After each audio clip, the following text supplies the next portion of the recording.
चलिए हम लोग आज वर्गमूल नामक अभ्यास शुरू करते हैं, जो विभिन्न प्रतियोगी परीक्षाओं में काफ़ी पूछा जाता है।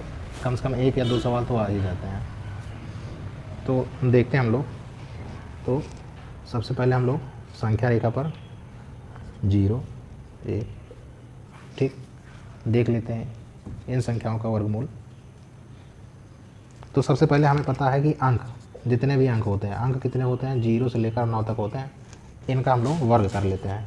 0 का वर्ग 0 गुणे 0 0 आ जाएगा। 1 का वर्ग 1 गुणे 1 1 आ जाएगा। 2 का वर्ग 2 गुणे 2 4 आ जाएगा। 3 का वर्ग 3 गुणे 3 9 आ जाएगा। इस तरीके से 4 का वर्ग अगर हम करते हैं तो 4 गुणे 4 16 आ जाता है। 5 का करेंगे तो 5 गुणे 5 25 आ जाएगा। 6 का वर्ग करेंगे तो 6 गुणे 6 36 आ जाएगा। 7 का वर्ग करेंगे तो 7 गुणे 7 49 आ जाएगा। 8 का वर्ग करेंगे तो 8 गुणे 8 64 आ जाएगा। और 9 का वर्ग करेंगे तो 9 गुणे 9 81 आ जाएगा। ठीक, अब ये हमारे जो अंक हैं 0 से लेकर 9 तक, ये किसी भी संख्या के इकाई के अंक होते हैं, ठीक ना। कितनी भी बड़ी संख्या हम लोग लिखेंगे तो उसके अंत में क्या होगा, या तो 0 होगा, या फिर 1 होगा, या 2 होगा, या 3 होगा, या 4 होगा, या 5 होगा, 6 होगा, 7 होगा, 8 होगा, या 9 होगा। इसके अलावा कुछ हो सकता है क्या? नहीं हो सकता है। तो इसका मतलब कि कोई भी संख्या जो पूर्ण वर्ग होगी, क्या होगी?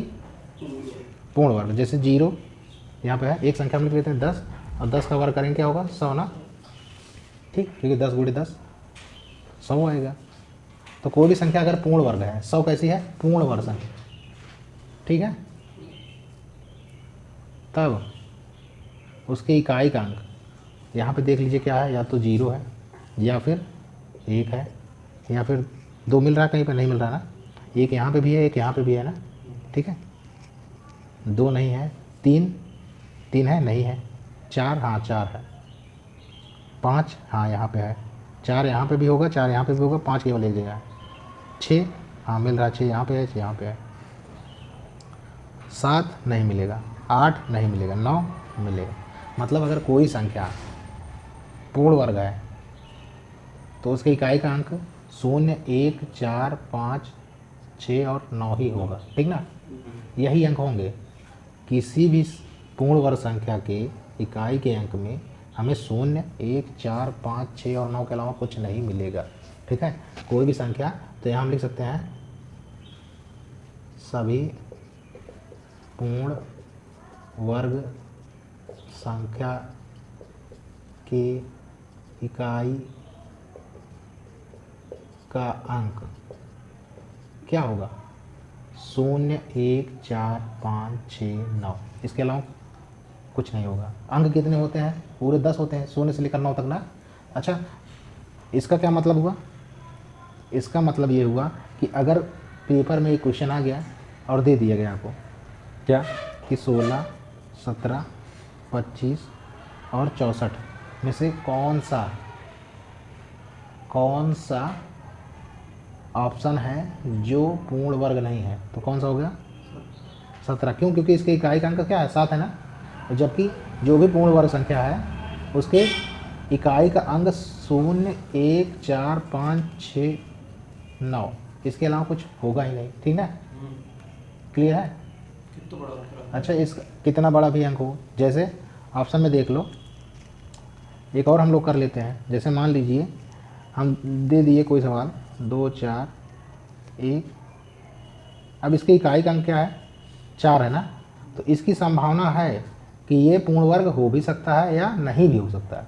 मतलब ये होगा कि अगर इकाई का अंक ये है तो हम एक गेस लगा सकते हैं कि वो पूर्ण वर्ग हो भी सकता है, नहीं भी हो सकता है। लेकिन अगर हमारा इकाई का अंक 2 है, 3 है, 7 है और 8 है, तब तो वो पक्का नहीं होगा। ठीक, क्लियर है ना। जैसे देख लीजिए 12 है, 12 होता है क्या? नहीं होता है। 212 नहीं होगा। 5212 होगा क्या? पूर्ण वर्ग नहीं होगा, ठीक ना। क्योंकि इकाई का हमने देख लिया कि इकाई के अंक में अगर 0, 1, 4, 5, 6, 9 है तो वो पूर्ण वर्ग हो सकते हैं, और जो भी पूर्ण वर्ग होगा उनमें यही पाया जाएगा इकाई में। ठीक है, तो अगर 2, 3, 7, 8 किसी संख्या के अंत में है तो हम कह देंगे वो पूर्ण वर्ग नहीं है। ठीक ना, एकदम निश्चित तौर पर, क्योंकि देख लीजिए कोई भी संख्या हो कितनी भी बड़ी हो, लेकिन इकाई में उसके अगर 2, 3, 7, 8 आता है तो वह पूर्ण वर्ग संख्या, ठीक ना, अपूर्ण वर्ग हम लिख देते हैं। क्या, अपूर्ण वर्ग संख्या के इकाई का अंक क्या होगा, 2, 3, 7, 8। ठीक ना, इसके अलावा कुछ हो सकता है, नहीं हो सकता है। ठीक है, इसके अलावा जो होगा तो वो पूर्ण वर्ग वाली में आ जाएगा। ठीक, इतना क्लियर है। चलिए, अब इसके बाद हमें एक चीज़ और ध्यान में रखना है कि हमें जो है कम से कम 1 से लेकर 50 तक की संख्याओं का वर्ग याद होना चाहिए। ठीक है, ठीक, वर्ग याद होना चाहिए। तो हमारी जिम्मेदारी बनती है तैयारी करने के नाते कि हम याद करके रखें। याद करने का सबसे अच्छा तरीका है कि हम जहाँ पर अध्ययन करते हैं, जहाँ पढ़ते हैं, वहाँ पर 1 से 50 तक की संख्याओं का वर्ग लिख कर चिपका दें और डेली कम से कम 5 मिनट 10 मिनट उसको देख लें, पढ़ लें कायदे से। ठीक ना, तो याद हो जाएगा। बहुत ही आसान है, कुछ भी इसमें बहुत ज़्यादा दिमाग नहीं लगाना है। ठीक है, आगे बढ़ें हम लोग। क्लियर है ना इतना? चलिए आगे बढ़ जाते हैं हम लोग। अब हम लोग थोड़ा सा इसमें और देख लेते हैं। अब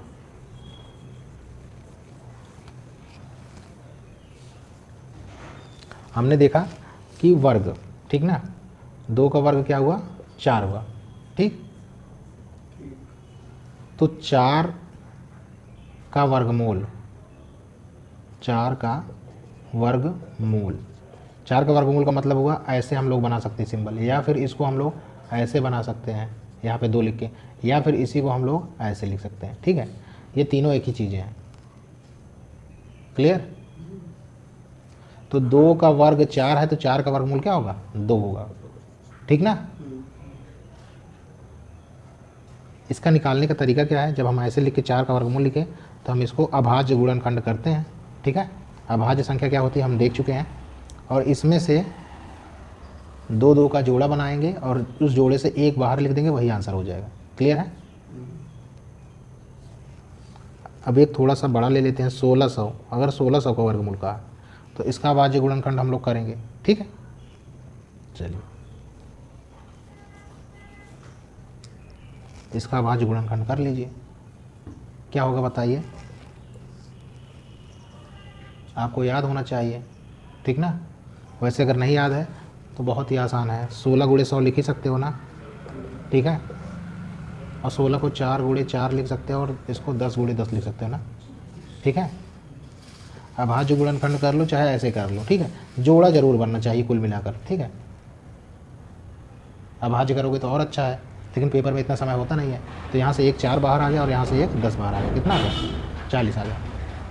क्लियर है ना? ठीक,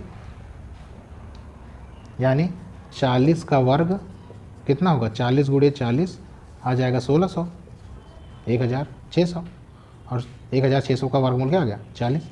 समझ में आया कि नहीं समझ में आया? इसका मतलब ये हुआ कि वर्ग और वर्गमूल एक दूसरे के विपरीत संक्रियाएं हैं। ठीक ना, मतलब किसी संख्या पे अगर वर्ग लगा के और वर्गमूल ले ले उसका, तो क्या आ जाएगा, वो संख्या वही बनी रहेगी ना।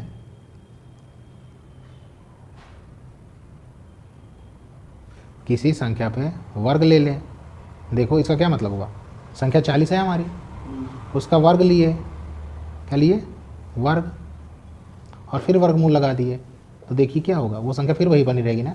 कोई फर्क पड़ेगा क्या, नहीं पड़ेगा ना। तो ऐसी संक्रियाएं जो उस संख्या पर कोई असर न डाले, उनको विपरीत संक्रियाएं भी हम लोग कह सकते हैं। जैसे कोई संख्या है 40, उसमें 5 जोड़ के 5 घटा दें, ठीक ना, तो यहाँ पर जोड़ और घटाना कैसी हो गई, विपरीत संक्रिया हो गए, क्योंकि अंत में 40 का 40 बना ही रहेगा, है ना। समझ रहे हैं? चलिए आगे बढ़ते हैं हम लोग। तो यहाँ पे हम लोग देख लिए कि कैसे वर्ग हम लोग निकालेंगे। ठीक है, गुणनखंड विधि है और भाग विधि भी है, तो हमने वर्गमूल पे बात पहले भी कर ली है। अब यहाँ पर हम लोग देखते हैं थोड़ा आगे। ठीक, अब जैसे यहाँ पर होता है, आगे जाएंगे तो यहाँ पर हमें 2 मिलेगा, 3, 4 ऐसे मिलता चला जाएगा ना। देखिए 2 का वर्ग कितना हुआ, 4 हुआ। शून्य का वर्ग कितना हुआ, 0 हुआ। 1 का वर्ग कितना हुआ, 1 हुआ। ठीक, अब हम 0 से और 1 के बीच की संख्या ले लेते हैं। ठीक, 0 से हम ले लेते हैं 0.5, इसका वर्ग करेंगे तो वर्ग करने का मतलब क्या होता है, 0.5 इंटू 0.5, और वर्ग करते हैं तो 25 होगा। और यहाँ पर दशमलव के बाद 1 अंक, दशमलव के बाद 1 अंक, तो दशमलव के बाद कुल कितने अंक हो गए, 2 अंक। तो गुणनफल में दशमलव के बाद 2 अंक होने चाहिए, 1 2, यहाँ दशमलव लग जाएगा, यहाँ 0। ये बात समझ पाए? ठीक है। अब यहाँ पर ध्यान देने वाली बात क्या है, देखिए बताएं। चलिए देखिए, अब बताइए 0.5 और 0.25 में कौन बड़ा है। अगर 1 0 यहाँ और बढ़ा लें तो बताइए कौन सा बड़ा है, 0.5 बड़ा है। ठीक ना, क्योंकि दशमलव के 1 अंक पे 5 है, दशमलव के पहले अंक पर यहाँ पर 2 है, तो 5 तो बड़ा होता है 2 से ना। इतना ठीक है। चलिए एक और हम लोग संख्या ले लेते हैं 0 से 1 के बीच। ठीक, 0.3 ले लेते हैं, इसका वर्ग करेंगे तो क्या होगा बताइए। तो देखिए 3 3 का 9 हो जाएगा, लेकिन अंक कितने, दशमलव कितने अंक बाद होना चाहिए, 2 अंक बाद ना। ठीक है, तो यहाँ पर 1 0 और ये क्लियर है।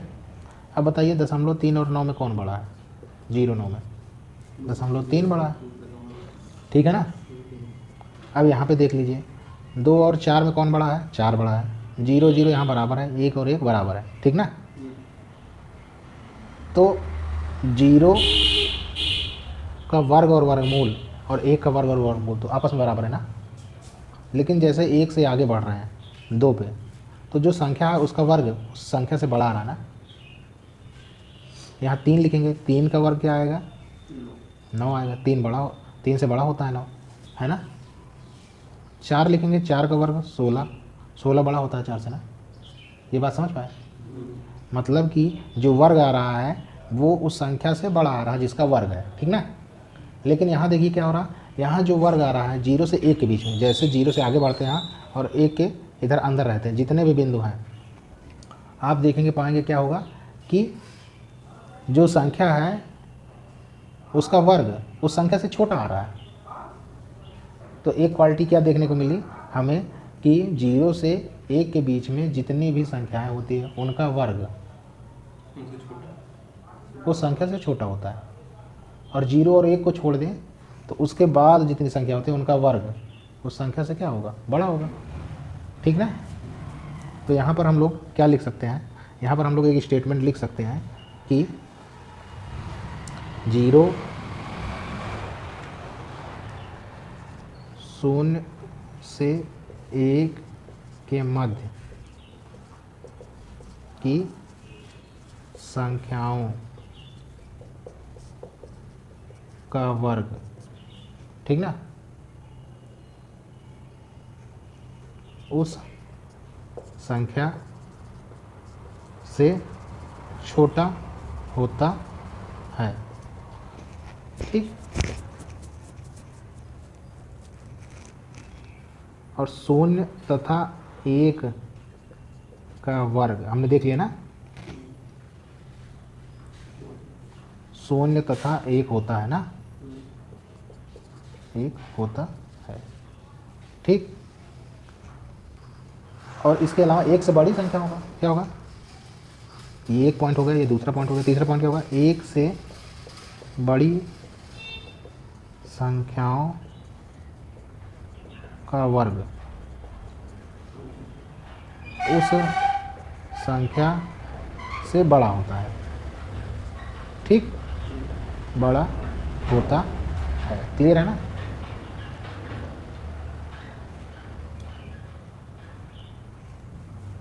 ठीक, आगे बढ़े हम लोग। चलिए आगे बढ़ते हैं हम लोग। तो इतनी बात समझ में आ गई। ठीक है, तो इसके आगे हम लोग देखते हैं। ये इतनी बातें हम लोग ध्यान रखेंगे तो वर्गमूल में काफ़ी आसानी होगी सॉल्व करते समय। चलिए आगे देखते हैं हम लोग।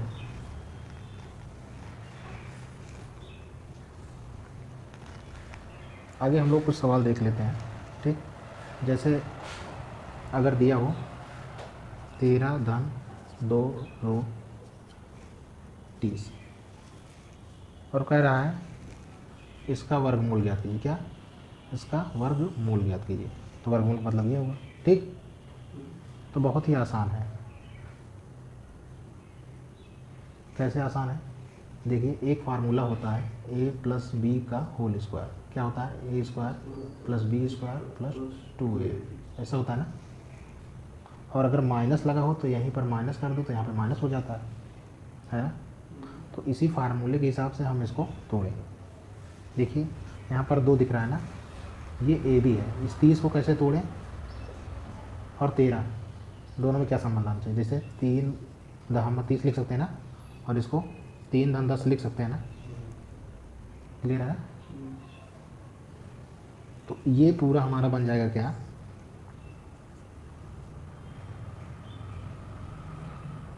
वर्गमूल 3 का स्क्वायर प्लस वर्गमूल 10 का स्क्वायर, और ये 2 गुणे रूट 3 गुणे 10। ये बात समझ में आई? A square plus B square plus 2ab। ठीक है, ठीक। तो हो क्या गया? a प्लस बी का होल स्क्वायर और ऊपर वर्गमूल। और अभी हमने क्या देखा था? वर्ग और वर्गमूल क्या होता है? खारिज हो जाते हैं, ख़त्म हो जाएंगे। ये आंसर आ जाएगा हमारा। ठीक, क्लियर है? अब इसी तरह के सवाल को हम लोग शॉर्ट ट्रिक से भी देख सकते हैं। मतलब क्या हुआ कि जब हम इसका गुणनखंड कर लेंगे तो उसी को हम लोग लिख देंगे क्या? रूट 3 धन रूट 10। ठीक, डायरेक्ट लिख सकते हैं ना। जब यहाँ प्लस हो तो यहाँ प्लस लगेगा, ठीक है, और जब यहाँ माइनस हो तो माइनस लग जाएगा। चलिए एक सवाल और कर लेते हैं हम लोग इसी पे। ठीक है, चलिए एक सवाल और कर लेते हैं हम लोग। एकदम आसान सवाल है, ऐसे ही सवालें आएंगी आपके प्रश्न पत्र में। अगला देखिए, इसी पे वर्गमूल 8 2 रूट 15। एकदम आसान है। हम लोग क्या करेंगे? 15 को क्या करेंगे? 5 तिहाई 15 लिख सकते हैं ना, और 8 को 5 धन 3 लिख सकते हैं ना। ठीक, 5 धन 3 लिख ही सकते हैं। तो जब हम इतना कर सकते हैं तो हमारा आंसर क्या आ जाएगा? वर्गमूल 5 धन वर्गमूल 3 आंसर आ गया। ठीक, आगे कुछ करने की ज़रूरत नहीं है। ठीक, अगला सवाल इसी पे एक और देख लेते हैं, माइनस में करके। माइनस में देख लीजिए, वर्गमूल 12 ऋण 2 रूट 35। क्या करना है अब इसे? अब इसे हम 7 5 35 लिख सकते हैं ना, और इसे 7 धन 5 लिख सकते हैं ना। तो हमारा आंसर क्या हो जाएगा? वर्गमूल 7 और वर्गमूल 5। यहाँ धन लगाए ऋण लगाए? ऋण लगाए, क्योंकि यहाँ पे क्या है? ऋण है। समझे? ठीक, आसान है ना। चलिए ठीक है, आसान है तो हम लोग आगे चलते हैं इसमें। ठीक, अब इसी में थोड़ा सा एक स्टेप और आगे बढ़ते हैं। इसमें सवाल अगर मान लीजिए दे दिया गया वर्गमूल के अंदर 6 धन 4 रूट 2, तब क्या करेंगे? यहाँ पे 2 हुआ करता था ना, लेकिन अब 4 हो गया है।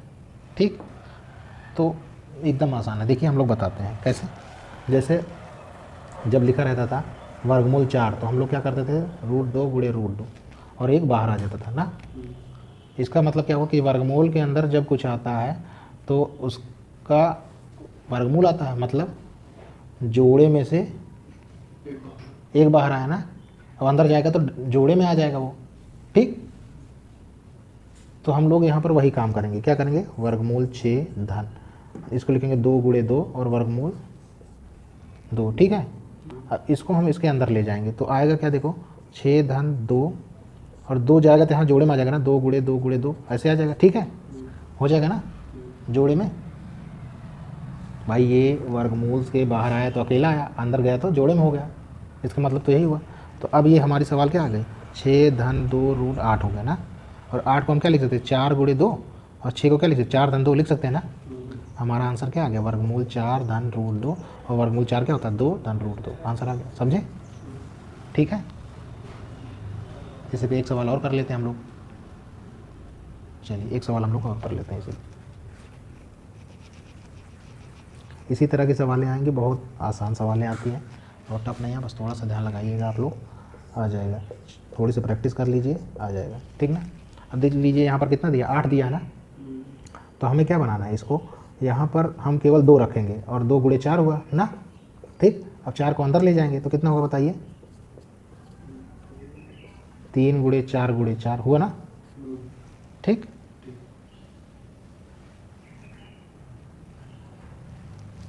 ठीक है,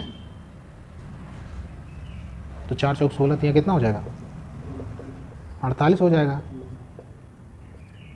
48। ठीक है, क्या दिक्कत है, ठीक है ना।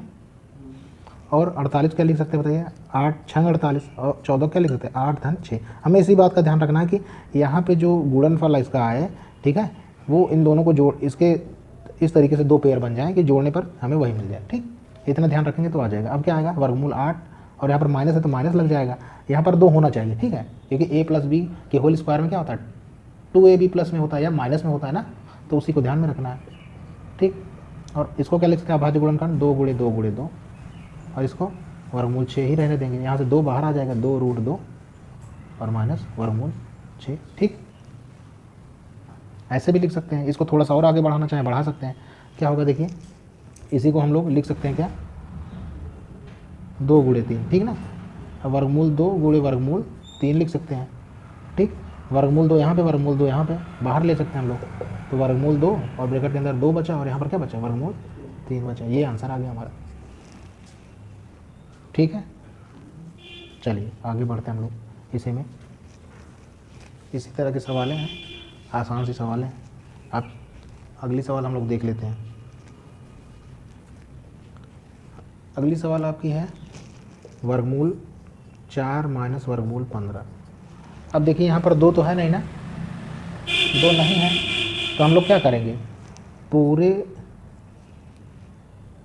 में 2 का गुणा और 2 से भाग कर देंगे, ठीक है। इसका फ़ायदा क्या मिलेगा, देखिए फ़ायदा ये मिलेगा कि हमें यहाँ पर 2 चौक 8 हो जाएगा, और इसका 2√15 हो जाएगा ना, ठीक ना। और वर्गमूल के अंदर क्या रह जाएगा, यहाँ पर 2 रह जाएगा, ठीक। अब ये हमारा सवाल ऊपर वाले जैसे बन गया ना। अब 8 को क्या लिख सकते हैं, 15 को 5 गुणे 3 लिख सकते हैं ना, और 8 को क्या लिख सकते हैं, 5 धन 3 लिख सकते हैं ना। तो ऊपर वाला हमारा आंसर क्या आ जाएगा बताइए, ऊपर वाला हमारा आ जाएगा वर्गमूल 5, और यहाँ ऋण है तो ऋण और वर्गमूल 3, ठीक ना। और नीचे क्या हो जाएगा, वर्गमूल 2 हो जाएगा, ठीक। लेकिन नीचे वर्गमूल में संख्या नहीं होनी चाहिए, ठीक है। तो हम लोग क्या करते हैं, परमेयीकरण, क्या करते हैं, हाँ परमेयीकरण करते हैं, तो वर्गमूल 2 से गुणा करा देंगे। इसका फ़ायदा क्या होगा देखिए, इसका वर्गमूल के अंदर यहाँ हो जाएगा, तो वर्गमूल 5 गुणे वर्गमूल 2 माइनस वर्गमूल 3 गुणे वर्गमूल 2, और नीचे वर्गमूल 2 गुणे वर्गमूल 2, ठीक है। आगे थोड़ा सा हम लोग देखेंगे इसको, तो क्या होगा, अब जब वर्गमूल इस पर भी है, वर्गमूल इस पर भी है ना, तो वर्गमूल दोनों का एक साथ कर देंगे और 5 गुणे 2 लिख देंगे। इसी तरीके से यहाँ पे भी हम लोग कर देंगे वर्गमूल 3 गुणे 2, और नीचे यही कर देंगे, ठीक। तो ऊपर क्या हो जाएगा, वर्गमूल 10 माइनस वर्गमूल 6, और नीचे 2 वर्गमूल के अंदर दोनों सेम चीज़ें हैं ना, तो एक जोड़े से बाहर आ जाता है ना, यही आंसर हो जाएगा, ठीक। चलिए आगे बढ़ते हैं हम लोग, इसी पे चाहे तो एक सवाल और कर सकते हैं, देख लेते हैं एक सवाल और हम लोग, ठीक है। चलिए अगली तरह के सवाल हम लोग देखते हैं। यहाँ पर प्रश्न में दिया है वर्गमूल 4 वर्गमूल 44 प्लस वर्गमूल 10,000। ये भी आसान है। इसमें क्या करना है देखिए, इसमें हम लोग पीछे से जब वर्गमूल इस तरीके से दिया हो तो हम लोग क्या करेंगे, पीछे से वर्गमूल निकालते हुए चलते हैं। यहाँ वर्गमूल 4 वर्गमूल 44 प्लस इसका कितना हो जाएगा, वर्गमूल 100, कितना हो जाएगा 100। आगे 44 और 100 कितना होगा बताइए, 44 और 100 हो जाएगा 144, और 144 का वर्गमूल कितना होता है 12, ठीक। और 12 और 4 कितना होगा 16, और 16 का वर्गमूल क्या होगा 4। ये आ गया आंसर। इस तरीके से हम लोग इस तरह के सवालों को कर लेंगे, ठीक। अगले सवाल पे चलते हैं। इसी तरह की एकदम अगली सवाल हम लोग देखते हैं। हर तरह की अगर हम लोग 2-2 4-4 सवालों का अभ्यास कर लें तो फिर पेपर सेट करने वाला कहाँ से सवाल पूछ लेगा। वर्गमूल 5 वर्गमूल 11 प्लस वर्गमूल 19 प्लस वर्गमूल 29 प्लस वर्गमूल 49, ठीक है। इस तरह के दिए गए हैं। तो यहाँ पर देखिए 49 का वर्गमूल है, हम लोग पीछे से इसको हल करते हैं, पीछे से, ठीक है। पीछे से हल करेंगे तो कितना हो जाएगा बताइए। ये हो जाएगा 7, वर्गमूल के अंदर 29 भी है, फिर वर्गमूल के अंदर 19 भी है, फिर वर्गमूल के अंदर 11 भी है, ठीक है, और यहाँ पर 5 तो है ही। तो ये 29 7 कितना हो जाएगा 36, ठीक है। और 36 यहाँ पर हम जानते हैं कितना वर्गमूल होता है, 36 का वर्गमूल होता है 4, 19 + 6, और 19 से कितना होगा 25, कितना होगा 25। तो इसको हम लोग फिर से लिख लेते हैं, 11 25, 25 का वर्गमूल कितना होगा 5, और 11 5 16 होगा, 16 का वर्गमूल कितना होता है 4, 5 4 9, 9 का वर्गमूल कितना होगा 3, 3 हो गया आंसर, ठीक। इस तरह की सवालें एकदम आसान है, हम लोग आगे चलते हैं। ऐसे सवालों को हम लोग पीछे से सॉल्व करेंगे और आंसर मिल जाएगा, ठीक। अब हम लोग देखते हैं एक दूसरे तरह के सवाल है, दूसरे तरह के सवाल है। अब हम लोग देखते हैं ये सवाल, जैसे दिया है वर्गमूल 12 प्लस वर्गमूल 12, प्लस में है और प्लस में कितनी बार है, जितनी बार हम लोग चाहें, ऐसे अनंत बार, ठीक है, अनंत बार जाएगा। ये कितनी बार है अनंत बार, जितना लिख सकते हैं हम लोग। तो ऐसे सवालों में हम लोग क्या करेंगे, सीधे सीधे जो 12 होता है उसका गुणनखंड करेंगे, 4 तिहाई 12, ठीक है। और गुणनखंड इस तरीके से होना चाहिए, कैसे, n + 1 के तरीके से, मतलब एक संख्या ऐसी हो और दूसरी संख्या उससे एक ज़्यादा हो, जब गुणनखंड हो तो एक संख्या n के तरीके से, दूसरा n + 1 यानी उससे एक ज़्यादा हो। तब अगर यहाँ प्लस लगा है तब हम आंसर उसका बोल देंगे कितना 4, कितना 4। आसान है, देख लीजिए एक दूसरा कर लेते हैं। जैसे लिखा हो 6 वर्गमूल 6 वर्गमूल 6 वर्गमूल 6, कितनी बार लिख सकते हैं अनंत बार, कितनी बार अनंत बार। अब 6 को हम क्या लिख सकते, 2 × 3 ना, तो एक n है उससे n + 1 है ना, ज़्यादा है, तो आंसर यहाँ क्या हो जाएगा बताइए, प्लस रहने पर ज़्यादा वाला कितना हो जाएगा 3, ठीक, आसान है। अब यही सवाल हम लोग अगर माइनस में कर लें, माइनस में कर लें तो यही आंसर हमारा बदल जाएगा, आंसर बदल जाएगा, ठीक। अब क्या होगा, हम लोग इस तरीके से लिखें और 4 3 12 किए, इसको n + 1 के रूप में लिख पाए हैं, तो आंसर क्या हो जाएगा यहाँ पर 3 हो जाएगा, मतलब माइनस रहने पर क्या हो जाएगा कम वाला आंसर, ठीक है। यहाँ पे भी कर सकते हो आप, यहाँ पे भी वही काम कर सकते हो, यहाँ माइनस लगा लो तो क्या हो जाएगा बताइए आंसर यहाँ पर, इसको हम लिखेंगे 2 × 3 और आंसर हमारा क्या हो जाएगा, इसका इस पूरे का आंसर क्या हो जाएगा हमारा 2 हो जाएगा, ठीक, आसान है ना, ठीक। आगे चलते हैं हम लोग। ऐसे सवालों में हमें ध्यान रखना है कि जो भी गुणनखंड बनाना है वो n + 1 के रूप में ही बनाना है और कुछ नहीं बनाना है, ठीक। अब इसी में हम लोग देख लेते हैं, अगर मान लीजिए जो इसके अंदर संख्या लिखी है, जैसे मान लेते हैं हमें लिखा मिल गया 5 मिल गया, क्या मिल गया 5, हाँ 5 ऐसे लिखा है, कितनी बार लिखा है अनंत बार लिखा है, कितनी बार लिखा है अनंत बार लिखा है, तो इसका मान क्या होगा। तो ऐसी संख्याओं के लिए हम लोग थोड़ा सा ट्रिक का इस्तेमाल करते हैं, वर्गमूल के अंदर लिखेंगे 4 और जो संख्या है उसको लिख देंगे और उसमें 1 जोड़ देंगे और पूरे में 1 जोड़ देंगे और पूरे का आधा 2 कर देंगे, यही हमारा आंसर हो जाएगा, यही हमारा आंसर हो जाएगा, ठीक। क्योंकि जो 5 है, 5 कैसी है, एक अभाज्य संख्या है, ठीक, तो इसका गुणनखंड या तो 5 × 1 होगा या फिर 1 × 5 होगा, इसके अलावा कुछ होगा क्या, नहीं होगा। तो हम अगर कोई संख्या ऐसी है वर्गमूल के अंदर जो इस तरीके से लिखी हो और उसका गुणनखंड संभव ना हो n + 1 के तरीके से, ठीक। जैसे 10 है, अब 10 को हम क्या लिख सकते हैं 2 × 5 लिख सकते हैं ना, 2 और 5 में कितने का अंतर, 3 का अंतर आ रहा है ना, जबकि यहाँ पर एक ही अंतर होना चाहिए ना, ठीक। तो इस तरीके से अब 10 आ जाएगा तो उसके लिए भी यही फार्मूला लगेगा, ठीक। तो यहाँ पर आंसर हम क्या लिखेंगे 4 5 6 20 21 वर्गमूल के अंदर और +1 और वर्गमूल ऐसे रहेगा, ये बटे 2 हो जाएगा, ठीक। इसी पे एक सवाल और देख लेते हैं हम लोग। और अगर माइनस है तो क्या करेंगे हम लोग बताइए, माइनस है तो क्या करेंगे, चलिए माइनस हम लोग देख लेते हैं। यहाँ मान लेते हैं कि यहाँ पे 10 है लिखा, -10 है अनंत बार, तब इसका मान क्या होगा, एकदम आसान है। यहाँ पर हम लोग क्या करेंगे, बस 10 लिख देंगे, ये जो माइनस है यहाँ पर माइनस आ जाएगा, कहाँ जाएगा यहाँ पे आएगा, और बटे 2 रहेगा। ठीक, तो 4×40 से कितना हो जाएगा 41, और आंसर हमारा आ जाए 41 वर्गमूल के अंदर और -1/2, ये आंसर हो जाएगा। ठीक है, चलिए अगली सवाल हम लोग करते हैं।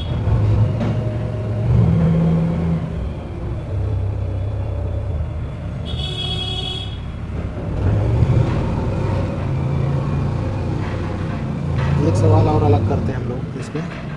अगर मान लीजिए इस तरीके से सवाल दी गई है, वर्गमूल 3 वर्गमूल 3 वर्गमूल 3 वर्गमूल 3, और कितनी बार है, अनंत बार है। ठीक है, कितनी बार है, अनंत बार है। जैसे अभी क्या होता था, वर्गमूल 3 धन वर्गमूल 3 धन वर्गमूल 3, इस तरह के होते थे सवाल है। ठीक है, वहाँ पे धन या ऋण होता था, लेकिन इस बार क्या है, गुणा होता था। इस बार क्या है, गुणा, गुणे में है। तो हम लोग क्या लिखेंगे, वही संख्या ही लिख देंगे आंसर में, वही संख्या लिख, कुछ और नहीं लिखा, आंसर एकदम आसान। ठीक, चलिए अगला अगर हम लोग देख लें इसी पे। लेकिन अगर कभी कभी सवाल ऐसे पूछ ले, वर्गमूल 3 वर्गमूल 3 वर्गमूल 3 वर्गमूल 3 और वर्गमूल 3, कितनी बार है, 5 बार है, अनंत बार नहीं जा रहा, ये केवल 5 बार है। ठीक, तब हम लोग क्या लिखेंगे, इसके लिए तरीका होता है कि हम लिखेंगे 3, वैसे अगर सॉल्व करेंगे तो हमें दिक्कत होगी। ठीक है, यहाँ लिखेंगे 2, 3 की घाते 2 और उसकी घात 5 -1/2 की घाते 5, मतलब जो संख्या है 3 लिखेंगे, उसके बाद उसके घात के रूप में हम लोग 2 को लिख देंगे इस तरीके से, और उसकी घात कितनी बार, 1 2 3 4 5 है, तो 5 लिख देंगे -1 और बटे 2 घाते 5। मतलब फार्मूला हो गया, अगर कोई संख्या है, मान लीजिए ए और कितनी बार है, n बार, कितनी बार है, n बार, मतलब 2 बार 3 बार 4 बार 5 बार, तो यहाँ लिखेंगे a, फिर उस यहाँ लिखेंगे 2 और 2 की घाते n, उसमें से 1/2 घाते n, इस तरीके लिख देंगे तो आंसर आ जाएगा। ठीक, 2 घाते 5 मतलब कितना होता है, 32, 2 दूना 4 दूना 8 दूना 16 दूना 32, 2 को 5 बार आपस में गुणा करा लेंगे, तो 32 में से गया 31, यानी 3 की घाते कितना हुआ 31 और नीचे 32, 3 घाते 31/32 इसका आंसर होगा। ठीक, चलिए इसी पे और अगली सवाल हम लोग देख लेते हैं।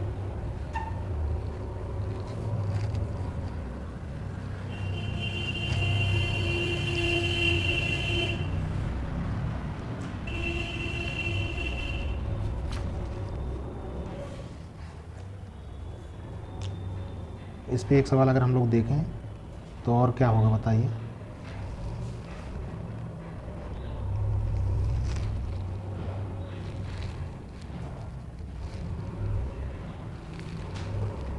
वर्गमूल 3 धन वर्गमूल 5, इस तरह के सवाल है, और कह रहा है इसके 4 ऑप्शन दिए गए हैं कि बताइए इसमें से कौन सा होगा। ठीक है, अगर हम लोग इसको लिखना चाहें तो कैसे लिख सकते हैं, अभी हमने देखा है क्या करते हैं, यहाँ पर 2 से गुणा कराते हैं। ठीक ना, यहाँ 2 से गुणा करा देंगे ऊपर और नीचे, यहाँ पे भी 2 से गुणा करा देंगे ऊपर और नीचे, तो हमारा आंसर देखिए कैसे आएगा, 3 दूना 6, यहाँ पर गुणा कराएंगे तो आ जाएगा 2√5 और वर्गमूल 2। अब 5 को हम लोग क्या लिख सकते हैं, 3 धन 2 लिख सकते हैं, सॉरी इसको हम लिखेंगे 5 गुणे, क्या लिखेंगे 5 गुणे 5 एकम 5, और इसको क्या लिखेंगे 5 धन 1। ठीक, तो वर्गमूल हमारा ऊपर आ जाएगा 5 और धन वर्गमूल 1 और नीचे वर्गमूल 2, यही तो, मतलब ये वर्गमूल, इसको हम लोग अलग भी लिख सकते हैं, 5 2 और ऐसे भी लिख सकते हैं। ठीक है, क्लियर है, या इसको ऐसे भी लिख दीजिए, अलग अलग भी लिख दीजिए, यहाँ पर ऐसे अलग प्लस 1 को ऐसे लिख दीजिए, और 1 का वर्गमूल 1 होता ही है, वर्गमूल 5 बटे वर्गमूल 2 धन 1 बटे वर्गमूल 2, इस तरीके से भी लिख सकते हैं। ठीक, चलिए इस पर अगली सवाल हम लोग करते हैं।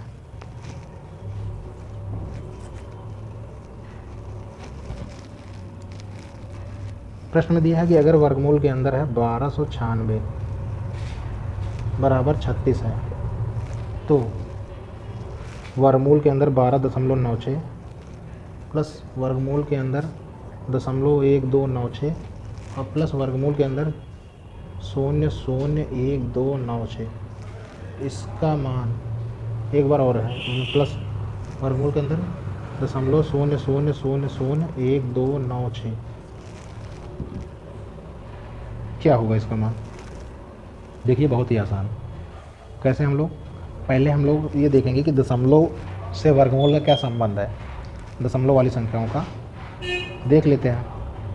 ठीक, चलिए देखते हैं, 2-3 उदाहरण लेते हैं, उसे समझ में आ जाएगा। जैसे अगर लिखा हो 10 का वर्ग तो हो जाता कितना?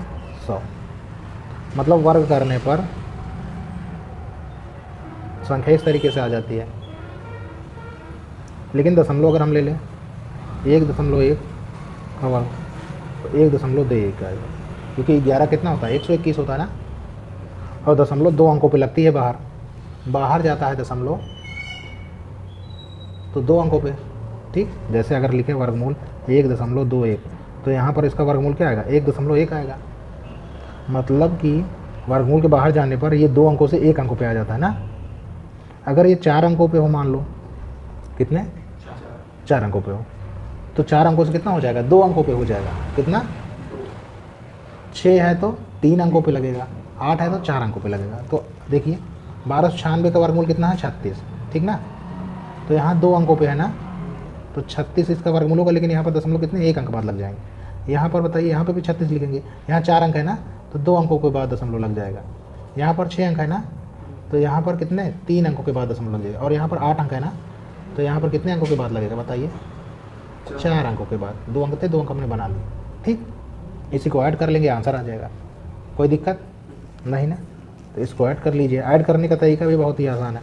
हम यहाँ लिखेंगे 3.6, उसके बाद 0.36, उसके बाद 0.036, उसके बाद 0.0036। करते क्या है? दशमलव को बराबर रखते हैं, बाकी सबको वैसे लिखते चले जाते हैं, बाकी सभी को वैसे ही लिखते चले जाएंगे। ठीक, जोड़ लेंगे यहाँ 639, 639, 639, 0.3, ये आंसर आ जाएगा हमारा 3.9996। ठीक, चलिए एक सवाल इसी तरीके से और हम लोग देख लेते हैं, आसान है। अगली सवाल है कि अगर वर्गमूल 24 बराबर 4.899 तो वर्गमूल 8/3 का मान क्या होगा?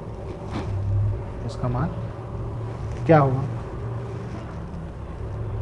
आसान है, देखो 24 है ना, तो 24 को हम लोग क्या कर लें? यहाँ देखो 8 है, ठीक है, यहाँ 3, तो इसको 24 बनाने के लिए हम 3 से मल्टीप्लाई कराए ना, ऊपर नीचे भी करा सकते हैं, क्या दिक्कत है? तो ऊपर कितना हो जाएगा? वर्गमूल 24 हो जाएगा, नीचे 3 3 का 9 हो जाएगा ना। या वर्गमूल के अंदर 2 जोड़े में आ गए तो एक बाहर कर सकते हैं ना। तो वर्गमूल 24 का मान कितना है? 4.899 और भागे 3 ना, यही तो। अब भाग दे दिए, 3 1 कम 3, 3 6 18, 3 3 9, 3 3 9, ये आंसर।